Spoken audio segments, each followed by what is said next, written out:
मैं कोई स्पीच नहीं देने वाला हूं, मैं बहुत जूनियर हूं, बहुत ही सीनियर लोग बैठे हैं, लेकिन इतना मैं कहूंगा कि लोकतंत्र खतरे में है, देश का लोकतंत्र खतरे में है। इनको ये लगता है कि ऐसे हम चला लेंगे, डंडे से चला लेंगे। ये देश किसी के बाप की जागीर नहीं है, ये 140 करोड़ लोगों का देश है।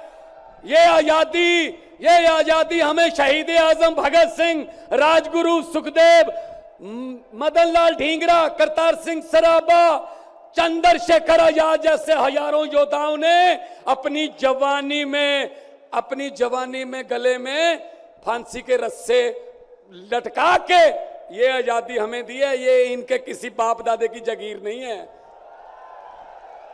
क्या समझते हैं ये? इसको भी अंदर कर दो, इसको भी अंदर कर दो। जो अस्पताल बनाता उसको अंदर कर दो, जो स्कूल बनाता उसको अंदर कर दो, कांग्रेस पार्टी के खाते फ्रीज कर दो, किसी के नेता फ्रीज कर दो। ऐसे जीत लोगे? हम वो पत्ते नहीं हैं, हम वो पत्ते नहीं हैं जो शाख से टूट कर गिर जाएंगे। आंधियों को कह दो अपनी औकात में रहें। समझते क्या है ये?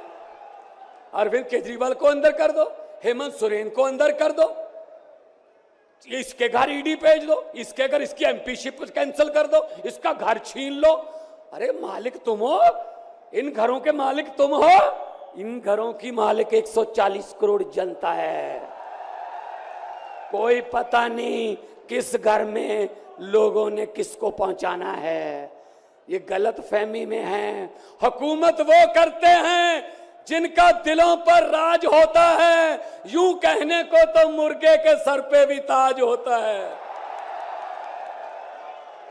आज सुनीता जी, आज कल्पना जी बैठे हैं, सोनिया जी बैठे हैं। मैं नमस्कार करता हूं, नमन करता हूं कि इन्होंने इतने दुख झेले, इन्होंने क्या क्या नहीं देखा अपनी जिंदगी में, आंधियां तूफान झेले, लेकिन फिर भी इतने हौसले वाले बैठे हैं और आपके साथ है। आपका प्यार जो है सबसे बड़ी ऑक्सीजन आपका प्यार है। ये तालियां किसी को ऐसे नहीं मिलती। किसी को दिहाड़ी दे के मोदी मोदी करवाना बहुत इजी है। जब कोई दिल से बोलता है ना, वो बात असर रखती है। जब दिल से बोलता है, ये देश के टुकड़े टुकड़े करना चाहते हैं, जैसे राहुल जी कह रहे हैं। ये देश को नफरत की आंधी में लेके गए हुए हैं। ये सीएए लेके आए। मैं पार्लियामेंट में था, मैं एमपी था तब। मैंने कहा जी मुझे बोलने का मौका दीजिए। कहते नहीं जी। मैंने कहा जी 30 सेकंड। कहते जी, मैंने कहा जी 30 सेकंड। कहते 30 सेकंड में क्या बोलोगे? नहीं। मैंने कहा जी 20 सेकंड। कहते 20? मैंने कहा हाँ। स्पीकर साहब कहने लगे आपका समय शुरू होता है अब।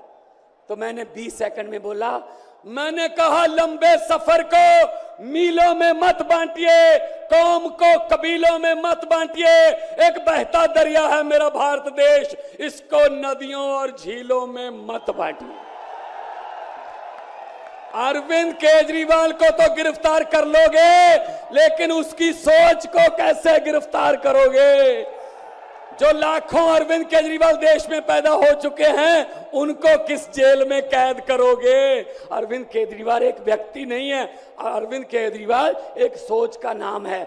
इंडिया गठजोड़ इकट्ठे हैं, सब इकट्ठे हैं। आज सभी के, मेरे ख्याल में कईयों के तो कैमरे भी कांपने लग गए होंगे, ये इकट्ठे कैसे बैठ गए?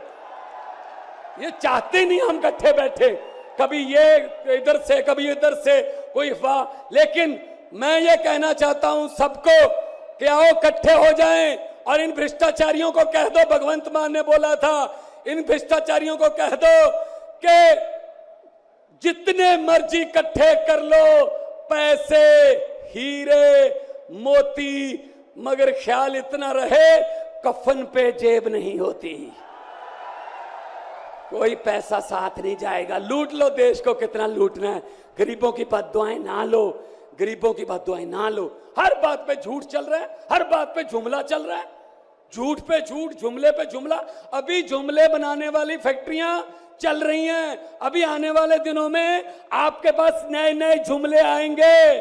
यकीन मत करना, मैंने तो पार्लियामेंट में बोल दिया था, मैंने कहा जी 15 लाख की रकम लिखता हूं तो कलम रुक जाती है, 15 लाख की रकम लिखता हूं तो कलम रुक जाती है, काले धन के बारे में सोचता हूं तो स्याही सूख जाती है, हर बात ही जुमला निकली। मोदी जी अब तो ये भी शक है, क्या चाय बनानी आती है?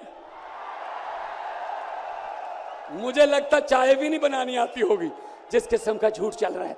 दोनों हाथ ऊपर खड़े करके 2 नारे लगा दीजिए, इनकलाब, इनकलाब, भारत माता की, वंदे, बोले सोनिहाल। बहुत बहुत धन्यवाद, बहुत बहुत धन्यवाद।